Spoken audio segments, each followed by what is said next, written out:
Hello my dear student, আসসালামু আলাইকুম। তোমাদের সকলকে অনেক অনেক প্রীতি ও শুভেচ্ছা জানিয়ে শুরু করছি আজকের আলোচনা।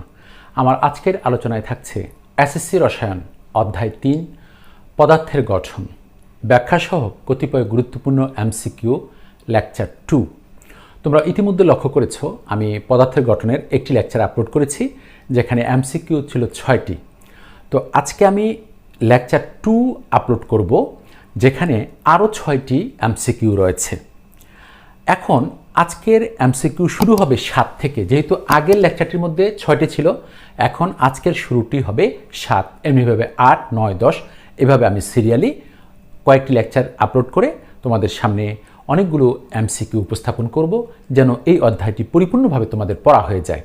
তোমরা যদি এই অধ্যায়টির প্রতিটা লাইন রিডিং পড়ো তাহলে দেখতে পাবে যে এই এমসিকিউগুলো রয়েছে।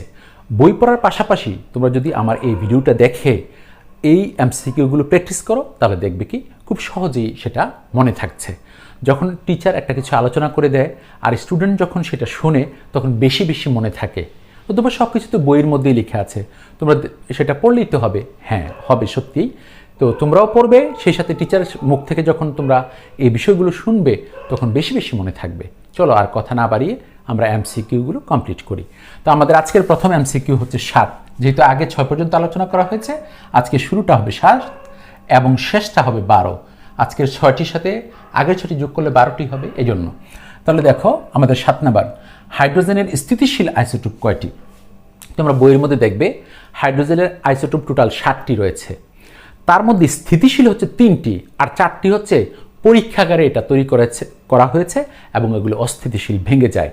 তাহলে ফাইনাল কথা হচ্ছে হাইড্রোজেনের স্থিতিশীল আইসোটোপ হচ্ছে 3টি। আর যদি বলা হয় হাইড্রোজেনের সর্বমোট আইসোটোপ কয়টি, তাহলে 7টি। আর যদি বলা হয় স্থিতিশীল আইসোটোপ কয়টি, তাহলে হবে 3টি। তাহলে অ্যান্সার দেখো, হাইড্রোজেনের স্থিতিশীল আইসোটোপ কয়টি? উত্তর হচ্ছে এই যে 3টি। এখন তোমাদেরকে একটু বলবো এই 3টি হাইড্রোজেনের যে স্থিতিশীল আইসোটোপ রয়েছে তার একটি নাম হাইড্রোজেন বা প্রোটিয়াম, দ্বিতীয়টির নাম হচ্ছে ডিউটেরিয়াম, তৃতীয়টির নাম হচ্ছে ট্রিটিয়াম। তো তোমাদেরকে আমি একটি ইনফরমেশন দিতে চাই, সেটা হচ্ছে জানো ডিউটেরিয়াম যদি অক্সিজেনের সাথে যুক্ত হয়ে পানি তৈরি করে সেই পানিটাকে বলা হয় ভারী পানি।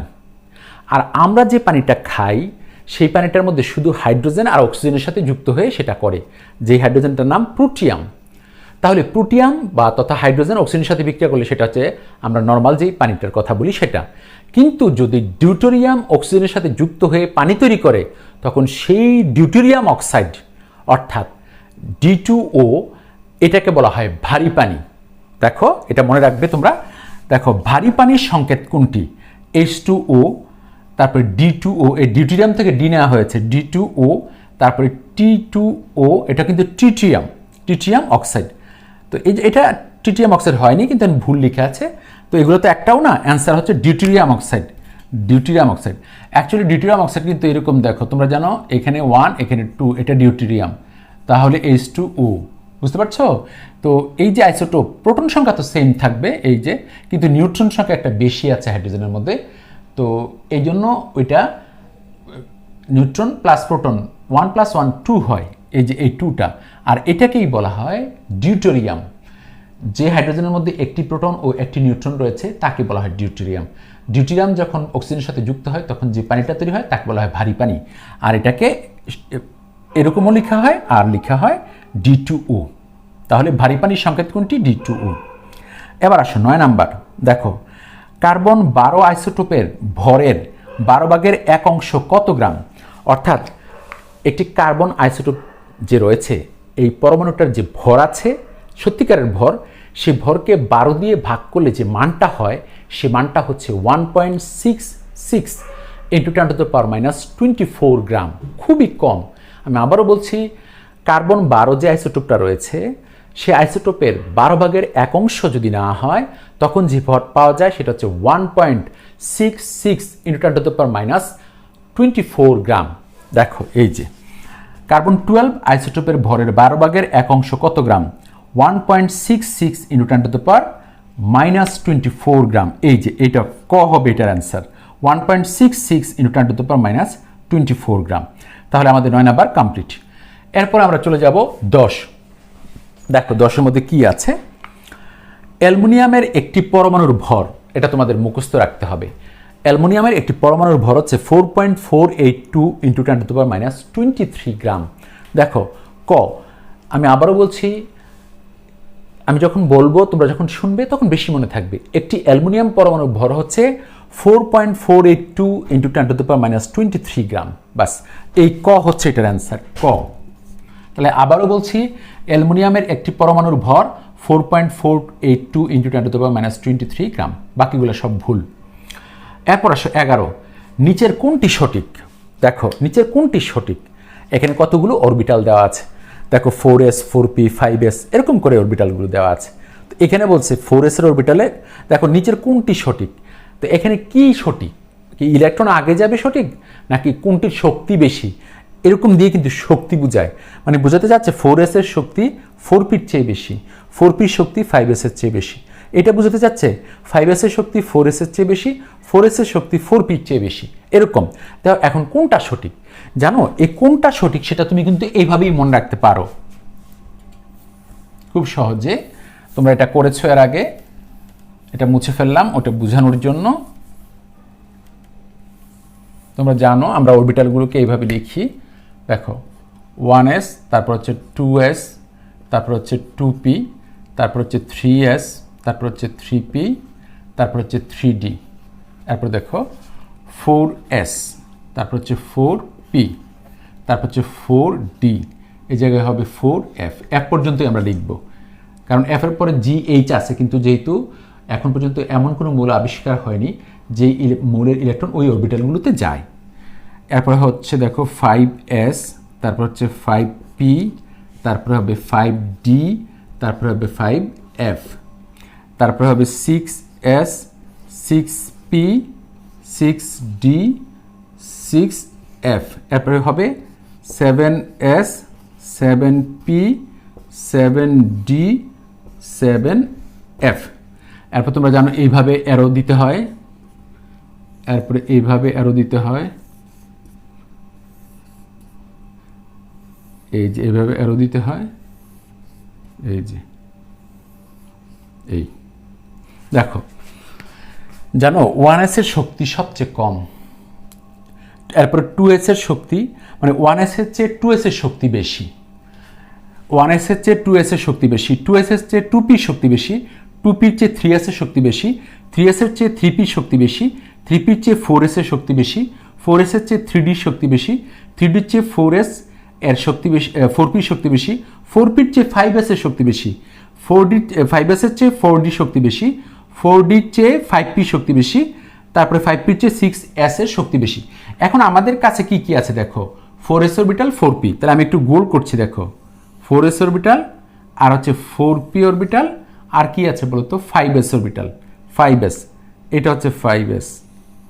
তাহলে দেখো প্রথমে কি 4s, তারপর হচ্ছে কি 4p, তারপর হচ্ছে 5s, যেটা লাস্টে দেখো এই যে লাস্টে এইটা হচ্ছে সবচেয়ে বেশি শক্তি সম্পন্ন, অর্থাৎ 5s এর শক্তি সবচেয়ে বেশি হবে। এইটা দেখো 5s গ্রেটার দেন 4p, এই যে greater than 4p, greater than 4s, এই যে গ্রেটার দেন 4s, তাহলে এইটা হবে সঠিক। এইটা 5s greater than 4p greater than 4s। কেন দেখো 4s এর পরে 4p, 4pর পরে 5s, এই তিনটার মধ্যে যে লাস্টে সে তার শক্তি বেশি, তাহলে 5s greater than 4p greater than 4s, এই যে 5s greater than 4p greater than 4s।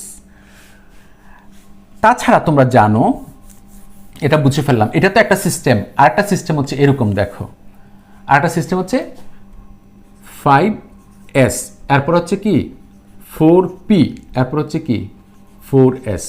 তোমরা মনে রাখবে এটার ক্ষেত্রে n এর মান 5, আর এটার ক্ষেত্রে l = 0। জানো মানে এই অরবিটালটার পাশে যে সংখ্যাটা থাকবে সেই সংখ্যাটা হচ্ছে n এর মান, আর l এর মান 0 হলে s অরবিটাল। এরপর দেখো এটার ক্ষেত্রে n এর মান হচ্ছে 4, এই যে p এর পাশে 4 আছে, l এর মান হচ্ছে 1, কারণ l এর মান 1 হলে p অরবিটাল হয়। আবার দেখো এই ক্ষেত্রে n এর মান হচ্ছে 4 আর l এর মান হবে 0, কারণ l এর মান 0 হলে s অরবিটাল হয়। এবার যোগ করো, দেখো n + l = হচ্ছে এটা 5, এটা দেখো এটা যোগ করো n plus L equal to হবে 5, আবার এটার যোগ করো n plus L equal to হবে 4। লক্ষ্য করো এই যে এই মানগুলো n প্লাস এল এর মান যেটা বড় হবে সেটা হবে বেশি শক্তি সম্পন্ন, n প্লাস এল এর মান যেটার বড় হবে সেটা হবে বেশি শক্তি সম্পন্ন। তো এখন তুমি হয়তো বলতে পারো স্যার আমরা তো সবগুলো জানি না। দেখো l ইকুয়াল টু 0 হলে s অরবিটাল, আমি সবগুলো লিখে দিচ্ছি।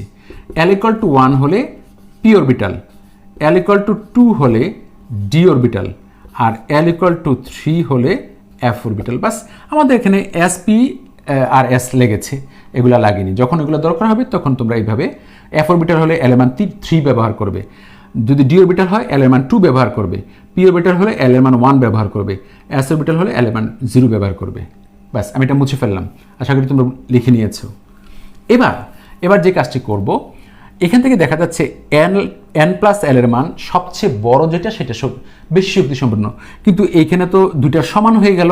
দেখো দুইটা সমান, এই যে দুইটা সমান, তাহলে যদি n প্লাস এল এর মান সমান চলে আসে তখন যেই ক্ষেত্রে n এর মান বড় সেটা বেশি শক্তি সম্পন্ন। তাহলে দেখো এটার n এর মান 5, দেখো এই যে n এর মান 5 আর এটার n এর মান হচ্ছে 4, তাহলে এই যে এই 5s অরবিটাল বেশি শক্তি সম্পন্ন, 5s অরবিটাল বেশি শক্তি সম্পন্ন।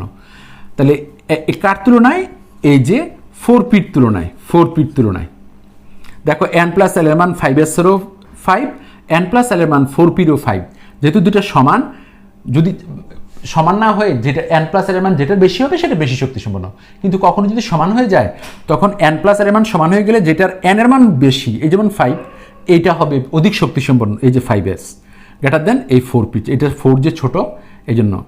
এরপরে দেখো n প্লাস এল এর মান 4p 5, n প্লাস এল এর মান 4s এর 4, তাহলে 4 চেয়ে 5 বড়, তাহলে এই 4p অরবিটাল শক্তি সম্পন্ন, অধিক শক্তি সম্পন্ন কোনটার তুলনায়? 4s এর তুলনায়। তাহলে দেখো 5s greater than 4p greater than 4s, এই যে এইভাবেও বের করা যায়।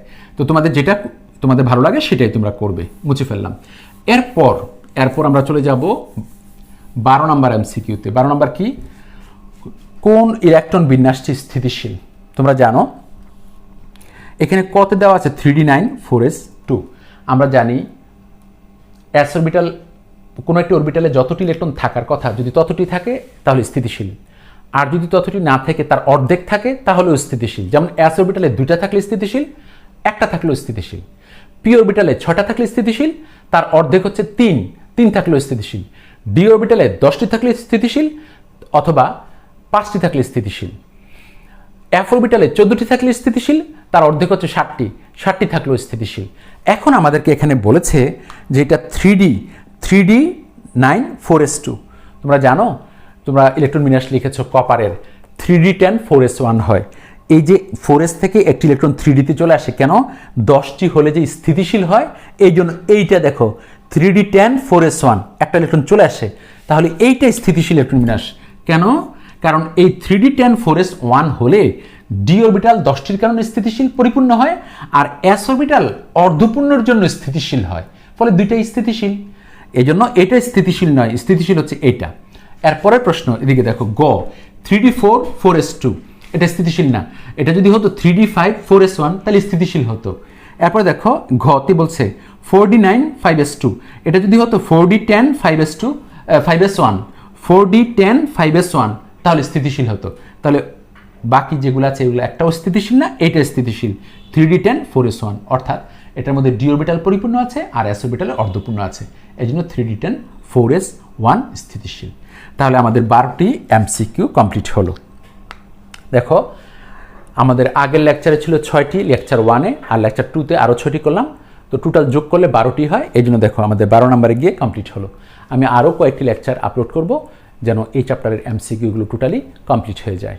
তোমরা আমার সাথে সাথে এই এমসিকিউগুলো প্র্যাকটিস করে ফেলবে, দেখবে খুব সহজেই এমসিকিউগুলো তোমাদের জানা হয়ে যাবে। আমি এই চ্যাপ্টারের এমসিকিউ কমপ্লিট করার পর অধ্যায় 7-এ যাব। সেই অধ্যায়টি একটি গুরুত্বপূর্ণ অধ্যায়। সেই অধ্যায়ের প্রথমে সাবজেক্টিভ ক্রিয়েটিভ আলোচনা করার পর এরপর আমি এমসিকিউ তোমাদের সামনে উপস্থাপন করব। যখন ওগুলার এমসিকিউ কমপ্লিট হয়ে যাবে এরপর আমি বোর্ডের সৃজনশীল আলোচনা করব, বোর্ডের এমসিকিউগুলো আলোচনা করব, যেন পরীক্ষায় তোমরা খুব সহজেই সেগুলো দিতে পারো। তাহলে তোমরা আমার সাথে থাকবে এই প্রত্যাশা রেখে আজকের মতো এখানেই শেষ করছি। আল্লাহ হাফিজ, ফি আমানিল্লাহ। ধন্যবাদ সকলকে।